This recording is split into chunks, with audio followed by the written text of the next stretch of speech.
R is the one of the best programming language for data science, data analytics and data scientists. R is basically used for statistical computing. Hello and welcome back दोस्तों, इस video में देखेंगे R programming की fundamental concept और इसकी syllabus देखेंगे, जो हमें कौन कौन से टॉपिक है, कौन कौन से कंसेप्ट है जो हमें आना चाहिए इन द फर्दर जब हम डेटा साइंस के ऊपर काम करेंगे, जब हम डेटा एनालिटिक के ऊपर काम करेंगे उस टाइम पे। तो मूव करते हैं हम अपने एजेंडा के ऊपर कि आज की एजेंडा में हम क्या देखने वाले हैं। तो एजेंडा में हम देखेंगे कि फर्स्ट देखेंगे कि what is R programming, R programming क्या होता है। सेकेंड में देखेंगे हम application of R programming, R programming का एप्लीकेशन सब क्या होता है। थर्ड में देखेंगे वाई आर प्रोग्रामिंग, हमें आर प्रोग्रामिंग की ज़रूरत क्या है। फोर्थ में देखेंगे कि आर प्रोग्रामिंग से हम क्या क्या कर सकते हैं। तो मूव करते हैं हम अपने फर्स्ट टॉपिक के ऊपर और उसको हम डिटेल में जानने की कोशिश करेंगे। तो फर्स्ट में टॉपिक है व्हाट इज आर। तो आर एक बहुत ही अच्छा प्रोग्रामिंग लैंग्वेज है। आर प्रोग्रामिंग के मदद से हम जितने भी डेटा साइंस का काम है उसको हम इजीली कर लेते हैं। आर प्रोग्रामिंग को बेसिकली इसी तरह से डिजाइन किया गया है जो डेटा साइंस में यूज हो, स्टैटिकल कंप्यूटिंग के लिए यूज होता है। हम रीड कर लेते हैं कि जो हमारा एक टेक्स्ट है वो क्या कहता है। R is a programming language and free software environment for statical computing and graphic support by the R core team and the R foundation of statistical computing। तो देखिए दोस्तों, ये जो R प्रोग्रामिंग है वो उसको डिजाइन ही किया गया है स्टैटिकल कंप्यूटिंग के लिए। तो स्टैटिकल कंप्यूटिंग हो गया आपका डेटा साइंस का कंसेप्ट है। अगर आपको किसी भी डेटा साइंस के प्रोजेक्ट करना है तो आपको आर की जरूरत पड़ सकता है। तो अदर और भी प्रोग्रामिंग लैंग्वेज है जो डेटा साइंस के ऊपर काम कर सकते हो बड़े मजे से, बट आर बहुत सारे फीचर्स प्रोवाइड करते हैं, बहुत सारे फंक्शनैलिटी प्रोवाइड करता है, जिसके मदद से आप अपने डेटा साइंस के या डेटा एनालिटिक का जो भी काम है वो आप इजीली कर सकते हो with the help of R. को बहुत ही ज़्यादा यूज किया जाता है स्टैटिक्स में। स्टैटिक्स का जितना भी कंसेप्ट है यहाँ पे इजी तरीके से डिफाइन किया गया है और आपको डेटा एनालिसिस के रिकॉर्डिंग जितने भी प्रॉब्लम्स आएंगे अदर सेक्टर में, बट यहाँ आर पे कोई भी प्रॉब्लम आपको आने वाले नहीं है, क्योंकि आर को बनाया गया है इस हिसाब से कि आप डेटा साइंस के ऊपर जितने भी टास्क होंगे, जितने भी ऑपरेशंस होंगे, उसको आप सिंपल और इजी मेथड से इम्प्लीमेंट कर पाओगे आप अपने रियल प्रोजेक्ट पे। इसीलिए आर को यूज करते हैं और मोस्ट ऑफ द कंपनी इसको यूज करते हैं फॉर डेटा साइंस और डेटा एनालिटिक के तौर पे। जस्ट लाइक गूगल भी करते हैं, माइक्रोसॉफ्ट भी करते हैं, एप्पल भी करता है। तो जितने सारे कंपनी करते हैं वो पर्टिकुलर चीज़ के लिए करते हैं। पर्टिकुलर चीज़ है क्या, तो वो डेटा साइंस हो गया और डेटा एनालिटिक हो गया, और कोई भी हो सकता है डेटा साइंटिस्ट, वो लोग आर को यूज करते हैं क्योंकि आर के पास इतनी एबिलिटी है कि किसी भी डेटा को वो इजीली डील कर लेगा और किसी भी डेटा के साथ इजीली परफॉर्म कर लेगा जो ऑपरेशन आप करवाना चाहते हो। तो यही सारे रीजंस है कि आर बहुत ही पॉपुलर है एंड बहुत ही अच्छा है for data science, data analytic and data scientist. तो मूव करते हैं हम अपने सेकेंड टॉपिक पे जो हमारा है एप्लीकेशन ऑफ आर। आर का एप्लीकेशन क्या है। तो फर्स्ट एप्लीकेशन देखेंगे हम कि इसको बैंकिंग सेक्टर में भी यूज किया जाता है, फाइनेंस में भी यूज किया जाता है। तो बैंकिंग सेक्टर में किस पर्पज से यूज किया जाता है इसको थोड़ा सा हम जान लेते हैं। जो हमारा क्रेडिट कार्ड होता है और ट्रांजैक्शन होता है, तो उस चीज़ को हम एनालाइज करने के लिए यूज करते हैं कि ये फ्रॉड ट्रांजैक्शन तो नहीं है। इस पर्पज से भी यूज किया जा सकता है। तो बहुत सारे इंडस्ट्रीज इसको यूज करते हैं और हेल्थ केयर में भी किया जाता है और सोशल मीडिया में भी किया जाता है, ई कॉमर्स पे भी किया जाता है। जितने भी आपके ई कॉमर्स होंगे उस पर भी किया जाता है। इसको मैन्युफैक्चरिंग इंडस्ट्रीज में भी किया जाता है और इसको फाइनेंस में भी किया जाता है। Data science is mostly widely use in finance industries. इसको फाइनेंस इंडस्ट्रीज में बहुत ही ज़्यादा किया जाता है इसका रिकॉर्ड देखने के लिए, क्योंकि फाइनेंस इंडस्ट्रीज जो है वो डेटा के ऊपर बेस्ड है। जो भी डेटा के ऊपर बेस्ड होगा वो डेटा साइंस उसमें लगेगा ही लगेगा। और जहाँ पे बात आएगी डेटा साइंस की और डेटा एनालिटिक की, तो ऑब्वियसली सी बात है आर प्रोग्रामिंग का यूज करना तो वहाँ बनता ही है। तो ये सारे एप्लीकेशंस है और भी बहुत सारे एप्लीकेशंस हैं जहाँ पे डेटा साइंस और डेटा एनालिटिक यूज होता है, वहाँ पे आर प्रोग्रामिंग को आप यूज कर सकते हो अकॉर्डिंग टू योर चॉइस। अब देखिए सेकेंड एंड थर्ड टॉपिक पे मूव करते हैं। तो थर्ड टॉपिक हमारा क्या कहता है कि हमें आर प्रोग्रामिंग को क्यों यूज करना चाहिए, क्या रीजन है इसको हम यूज करने का। तो रीजन देख लेते हैं। R is the programming language for statical computing and graphic that's you can use to clear and analyse graph your data. देखिए इसको हम यूज करने का सबसे मेन पर्पज जानते हैं कि किसी भी डेटा को आप इजीली यहाँ पे ग्राफ में देख सकते हो और एनालाइज कर सकते हो अकॉर्डिंग टू योर रिक्वायरमेंट। जो आपको देखना है, आप देखना चाहते हो कि इस मंथ में कितने ट्रांजेक्शन हुआ है, इजीली देख सकते हो ग्राफ के मदद से। ग्राफ में देख सकते हो इसका ग्राफ जो है बहुत ही अच्छा है और इसको एनालाइज करते हो according to your requirement, according to your choice and according to you. तो इसमें बहुत सारे फंक्शनैलिटी है जो आपको इजी कर देता है किसी भी डेटा को एनालाइज करने के लिए, और वो डेटा सेट कितना ही बड़ा क्यों ना हो। इसको जितने भी रिसर्चर है और जो भी रिसर्च कर रहे हैं किसी भी चीज़ के ऊपर, वो डेटा के साथ काम करते हैं, और जो डेटा के साथ काम करता है वो आर को यूज करते ही करते हैं। जस्ट बिकॉज कि आर के पास बहुत सारे फंक्शनैलिटी है, बहुत सारे मेथड्स है, बहुत सारे एबिलिटी है कि वो डेटा को अच्छे से रीड करके, अच्छे से एनालाइज करके और गुड रिजल्ट देता है। तो यही सारे कंसेप्ट है जो हम आर को यूज करते हैं। तो होप आपको ये समझ में आ गया होगा कि आर को हम क्यों यूज करते हैं। अब हम मूव करते हैं अपने फर्स्ट टॉपिक पे। तो फर्स्ट टॉपिक क्या है, जॉब। देखिए किसी भी इंडस्ट्रीज को और किसी भी टेक्नोलॉजी को रीड कर लोगे और समझ लोगे तो उसमें यह चीज़ बहुत इंपॉर्टेंट रोल खेलता है कि इसकी जॉब अपॉर्चुनिटी क्या हो सकता है, हम किस किस प्रोफाइल में अप्लाई कर सकते हैं एज अ डेवलपर या एज अ इंजीनियर और एज अ डेटा साइंटिस्ट। बहुत सारे रिस्पॉन्सिबिलिटी होते हैं। तो ये सब पोस्ट है और देखते हैं कि इसमें हम जॉब रिस्पॉन्सिबिलिटी क्या है, इसमें कौन कौन से जॉब के लिए हम अप्लाई कर सकते हैं। तो देखते हैं हमारा फर्स्ट में क्या है। आप जब डेटा साइंस कर लोगे तो आप मशीन लर्निंग इंजीनियर के तौर पे भी आप जा सकते हो। तो मशीन लर्निंग का जितना भी कंसेप्ट है वो आर के अंदर लर्न करवाया जाता है और उसके अंदर बहुत सारे फीचर्स हैं जो with the help of R machine learning की प्रॉब्लम को आप सॉर्ट आउट कर लोगे। जब मशीन लर्निंग प्रॉब्लम को आप सॉर्ट आउट कर लोगे तो मशीन लर्निंग इंजीनियर तो आप बन गए, तो आप उसके पोस्ट पे भी जा सकते हो। सेकेंड है data scientist. Most of the developer data scientist post पे जाते हैं आर प्रोग्रामिंग की मदद से। आर बना ही इसलिए है जो डेटा साइंस से डील कर पाए और डेटा एनालिटिक्स से डील कर पाए, और उन दोनों को फील्ड को रन करवाता है, का नाम है डेटा साइंटिस्ट। तो होप आप ये बात समझ गए होंगे। थर्ड में है रिसर्च इंजीनियर। जितने भी रिसर्च इंजीनियर है वो सभी लोग आर प्रोग्रामिंग को यूज करते हैं। फोर है पाइथन डेवलपर। आप कहोगे पाइथन इतना बड़ा इंडस्ट्रीज है, इतना बड़ा फील्ड है, तो आर को क्यों यूज करते हैं। तो मैं एक चीज बता दूं कि बहुत अच्छा फंक्शनैलिटी है पाइथन के अंदर, बट जो आर के अंदर कंसेप्ट है वो पाइथन के अंदर नहीं है, क्योंकि पाइथन मल्टीपल फील्ड को सपोर्ट करता है। बट आर जो होता है statistical computing and data science and data analytics और डेटा साइंटिक्स। अगर आप आर डेवलपर हो तो आप पाइथन डेवलपर की जगह भी ले सकते हो फॉर द डेटा साइंस और डेटा एनालिटिक्स पोस्ट। हेलेटपैड एंटरप्राइजेस, ये इंटरप्राइजेस का भी बहुत ही अच्छा एप्लीकेशन है आर डेवलपर के लिए। और आर प्रोग्रामिंग एप्लीकेशन डिजाइनर, इसको डिजाइनर भी बहुत यूज करते हैं। तो होप आप लोग समझ गए होंगे कि फंडामेंटल क्या होता है आर का, आर क्या है, इसका एप्लीकेशंस क्या है, ये क्यों है, और इसको जॉब रिस्पॉन्सिबिलिटी क्या है।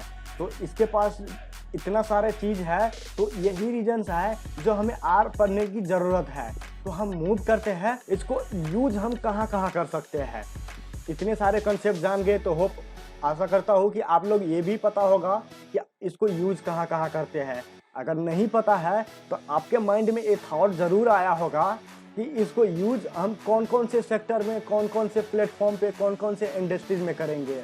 तो फर्स्ट यूज करते हैं हम इसको डेटा साइंस में, सेकेंड हम मशीन लर्निंग में भी इसको यूज करते हैं, थर्ड उसको हम डीप लर्निंग में भी यूज करते हैं, फोर्थ इसको हम ऐप डेवलपमेंट में भी यूज करते हैं, फिफ्थ इसको हम वेब डेवलपमेंट में भी यूज करते हैं। तो ये सारे कंसेप्ट में हम यूज करते हैं। बट ये इसका मेन मोटो है डेटा साइंस। मूव करते हैं हम आज की मेन टॉपिक के ऊपर। हमारा मेन टॉपिक है कि आर प्रोग्रामिंग को जितने भी सिलेबस है, जो भी टॉपिक है, जो भी कंसेप्ट है, उसको ईच बाय ईच हम डिटेल में देखेंगे, ताकि इन फ्यूचर हम जब आर लर्न करने जाएंगे तो हमें हेल्प मिले कि ये टॉपिक भी पढ़ना है, ये टॉपिक भी पढ़ना है, कोई कंसेप्ट हमसे छूट ना जाए कि इन फ्यूचर वो हमें प्रॉब्लम दे सकता है और कहीं पे हम प्रॉब्लम को सॉर्ट आउट नहीं कर पाएंगे जस्ट बिकॉज कि मैं किसी चीज़ को मिस कर रहा हूँ। तो इसमें सारे कॉन्सेप्ट जानेंगे और फंडामेंटल आर की पूरे फुल सिलेबस देखेंगे। तो मूव करते हैं हमारे फर्स्ट पॉइंट पे। तो फर्स्ट पॉइंट में हम देखेंगे कि आर की इंट्रोडक्शन। आर की इंट्रोडक्शन क्या होता है, तो उसके एप्लीकेशंस देखेंगे, आर की एडवांटेज देखेंगे, इसको डाउनलोड कैसे करते हैं, इसकी सेटअप कैसे करते हैं, इसको इंस्टॉल कैसे करते हैं और इसके ऊपर लाइब्रेरीज और पैकेज सब कैसे इंस्टॉल करते हैं। ये कंसेप्ट सब आप फर्स्ट पॉइंट में देखोगे। तो ये सारे कंसेप्ट अगर समझ गए तो अब मूव करोगे आप सेकेंड पॉइंट पे। सेकेंड पॉइंट पे क्या है, आर की सिंटैक्स। सिंटैक्स क्या होता है, किस तरह से कोड लिखता है। तो आर प्रोग्रामिंग का सिंटैक्स भी बहुत इजी होता है। उसके बाद आप फर्स्ट प्रोग्राम लिखोगे अपने आर स्टूडियो के अंदर और आर किसी भी एडिटर के ऊपर। तो जब आप फर्स्ट प्रोग्राम लिखोगे तब मूव करोगे थर्ड पॉइंट पे, ताकि आप उसके बारे में कुछ और जान पाओ। तो थर्ड में जाओगे तो फर्स्टली आप रीड करोगे कमेंट्स, कि आर के अंदर कमेंट्स किस तरह से लिखे जाए और कमेंट्स क्या होता है, वो कितने टाइप का होता है, इसका यूज क्या है, ये सब कंसेप्ट देखोगे। अब ये कंसेप्ट भी आप जब अचीव कर लोगे तो मूव करोगे फोर्थ पॉइंट पे। फोर्थ पॉइंट पे है आर का वेरिएबल। इसमें वेरिएबल कैसे डिफाइन करते हैं, वेरिएबल्स का रूल्स क्या है वेरिएबल, इसका यूजेस क्या है, ये सारे कंसेप्ट देखने के बाद आप मूव करोगे फिफ्थ पॉइंट पे। फिफ्थ पॉइंट है डेटा टाइप। आर में कितने टाइप का डेटा होता है वो देखोगे और कौन कौन से इसके टाइप है वो देखोगे। और वो देखने के बाद आप मूव करोगे सिक्स पॉइंट पे। सिक्स पॉइंट पे क्या है कि आप थोड़ा बहुत फंडामेंटल जानोगे आर का मैथ के बारे में। जो मैथ का जो प्री डिफाइंड फंक्शंस होते हैं, जो ऑलरेडी बना हुआ फंक्शन है, जो ऑलरेडी बना हुआ मेथड्स है, उसके बारे में लर्न करोगे और उसको डायरेक्टली कॉल कर लोगे जब आप कोई टास्क परफॉर्म करोगे। जब आपको नीड होगी मैथमेटिक्स, तो उस टाइम पे आप मैथ का आना बहुत ही ज़रूरी हो जाता है। अगर नहीं आएगा तो आप अपने अकॉर्डिंग डिफाइन करोगे तो आपको बहुत सारे कोड्स लिखने पड़ेंगे। बट जो भी मैथ का इनबिल्ट फंक्शंस है, इनबिल्ट मेथड्स है, उसको आप यूज कर लोगे तो आपके लिए भी इजी हो जाएगा, टाइम मैनेजमेंट हो जाएगा। तो मूव करोगे सेवन टॉपिक पे। तो सेवन टॉपिक पे आर के जितने भी स्ट्रिंग्स होते हैं और इसके ऑपरेशंस होते हैं वो सब देखोगे। आर के ऑपरेटर्स क्या होते हैं, उसके टाइप्स देखोगे। ईच एंड ईच टाइप का आप वर्किंग देखोगे कि कौन सा ऑपरेटर क्या करता है और कौन से ऑपरेटर को किस पर्पज़ के लिए यूज होता है। उसके बाद 8 पॉइंट को कवर करोगे तो मूव करोगे आप 9 पॉइंट में। क्या है, R boolean and logical values. ये क्या कंसेप्ट होता है, इसकी डिस्क्रिप्शन जानोगे और इसकी जितने भी मेथड्स होंगे, जितने भी ऑपरेशंस होंगे, वो सारे ऑपरेशंस देखोगे। उसके बाद आप मूव करोगे 10 पॉइंट पे। तो आर के अंदर नंबर्स क्या होता है वो देखोगे। इसके ऊपर कितने सारे ऑपरेशंस होंगे, कौन कौन से मेथड है ये देखोगे। और ये सारे चीज़ अगर है तभी आप समझ लो कि आपको आर प्रोग्रामिंग आता है। अगर यही कंसेप्ट सब अगर नहीं है और मिसिंग है तो समझ लीजिए कि आपको आर प्रोग्रामिंग नहीं आता। अगर आर प्रोग्रामिंग को लर्न करना है तो ये सारे टॉपिक को आपको कवर करने पड़ेंगे, ताकि आप किसी भी इंटरव्यू को क्रैक कर पाओ या अपनी डेली लाइफ में कोई प्रोजेक्ट बनाओगे तो इस टाइप का कोई भी प्रॉब्लम्स आएगा तो उस प्रॉब्लम को डील करोगे। तो होप ये बात आपको समझ में आ गया। हम मूव करते हैं अपने पॉइंट नंबर 11 पे। पॉइंट नंबर 11 पे आता है कंडीशनल स्टेटमेंट। तो कंडीशनल स्टेटमेंट का कंसेप्ट होता है कि डिसीजन मेकिंग। तो हम आर प्रोग्रामिंग के अंदर इफ एल स्टेटमेंट पढ़ेंगे और नेस्टेड इफ एल्स स्टेटमेंट। इस कंसेप्ट को यूज करके फर्दर फ्यूचर में आप अपने प्रोग्राम के अंदर डिसीजन मेकिंग एल्गोरिदम्स और डिसीजन मेकिंग कोड लिख पाओ। तो ये कंसेप्ट डिसीजन मेकिंग के लिए यूज होता है। उसके बाद पढ़ोगे व्हाइल लूप, और व्हाइल लूप के अंदर भी टॉपिक होते हैं जस्ट लाइक ब्रेक स्टेटमेंट हो गया, पास स्टेटमेंट हो गया, कंटिन्यूअस स्टेटमेंट हो गया। तो ये सारे कॉन्सेप्ट क्या होता है, ये सब भी आपको आनी चाहिए। लूप्स क्या होते हैं ये भी आनी चाहिए। मूव करते हैं हम अपने पॉइंट नंबर 13 पे। पॉइंट नंबर 13 पे है आर में फॉर लूप। लास्ट हम 12th में देखे थे व्हाइल लूप, यहाँ पे फॉर लूप। और व्हाइल लूप और फॉर लूप में डिफरेंस क्या है, कौन कौन से जगह पे यूज होता है और कौन कौन से स्टेटमेंट में इसका यूज होता है। और इसके भी अंदर 2-3 स्टेटमेंट है, इसमें भी ब्रेक स्टेटमेंट है, इसमें भी पास्ट स्टेटमेंट है, इसमें भी कंटिन्यू स्टेटमेंट है। तो इन सब चीज़ों का मतलब क्या है, इन सब चीज़ों का मीनिंग क्या है, यूज क्या है, ये सब आपको जानना बहुत ही ज़रूरी है। मूव करेंगे पॉइंट नंबर 14 पे। पॉइंट नंबर 14 पे क्या है कि हम आर के अंदर फंक्शंस देखेंगे। इसमें हम फंक्शंस डिफाइन करेंगे अपने खुद से, और उसके अंदर देखेंगे कि डिफाइन करने के लिए क्या क्या चीज़ रिक्वायरमेंट पड़ती है और फंक्शन किस तरह से वर्क करता है, इसके अंदर आर्ग्यूमेंट क्या होता है, और इसके टाइप्स देखेंगे। जो इनबिल्ट फंक्शन होगा रीड करेंगे, और जो प्री डिफाइंड फंक्शन होगा उसको हम डिफाइन करेंगे, किस तरह से आप डिफाइन करोगे फंक्शन के अंदर। तो ये सारे कंसेप्ट बहुत ही इंपॉर्टेंट है। तो होप आपको ये समझ में आ गया होगा। और इतना सारा कंसेप्ट आपको एक कोड डेवलपर बनाता है आर प्रोग्रामिंग का। इतना सारे कंसेप्ट पे आप काम करना जान गए, इतना कंसेप्ट आप अच्छे से लर्न कर गए, तो आप अपने आप को कह सकते हो कि मैं एक आर कोड डेवलपर हूँ, फंडामेंटल मैं आर डेवलपर हूँ। जो भी सिंपल प्रॉब्लम्स आएंगे तो मैं with the help of R से मैं उसको सॉर्ट आउट कर दूंगा। और बात आती है जब इससे भी ज़्यादा लर्न करना हो तो क्या करेंगे, तो हम मूव करेंगे एडवांस कंसेप्ट पे। और एडवांस कंसेप्ट में क्या आता है वो हम फर्दर मूव करते हैं। तो एडवांस सिलेबस के अंदर हम देखेंगे point number 15 advance R data structure. ये डेटा स्ट्रक्चर्स क्या होता है, ये vector, list, matrix, array, data frame, factors, ये सारे कंसेप्ट आप जब जानोगे तो आपको वाकई में लगेगा कि आर बहुत ही अच्छा प्रोग्रामिंग लैंग्वेज है फॉर डेटा साइंस। तो ये कंसेप्ट सबका बहुत ही बिग प्ले रोल खेलता है डेटा साइंस के अंदर।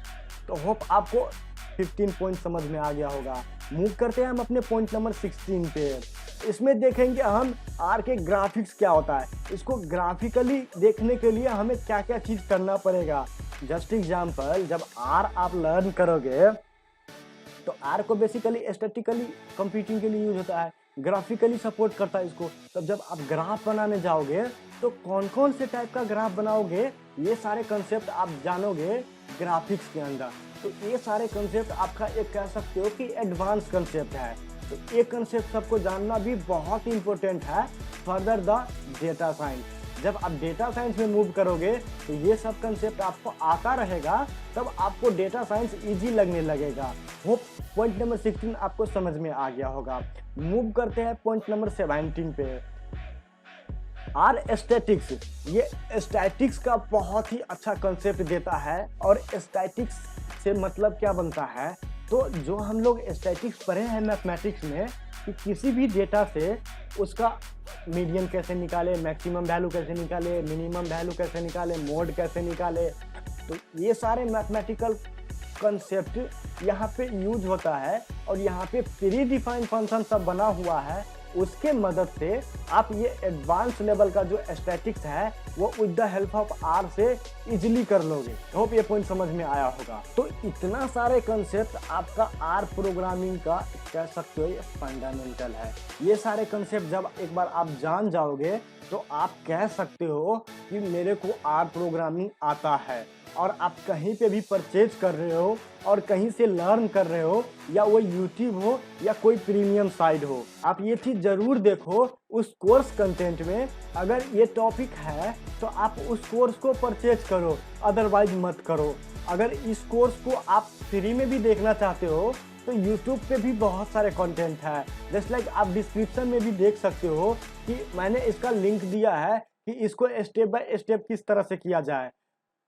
हो सकता है कि अभी ना हो, इन फ्यूचर मैं अपडेट लाऊंगा तो मैं यहाँ पे डिस्क्रिप्शन में डाल दूंगा। तो होप यू गाइज आपको ये अच्छा लगा हो। Thanks for watching this video and check out our playlist. You will get your questions and our answers.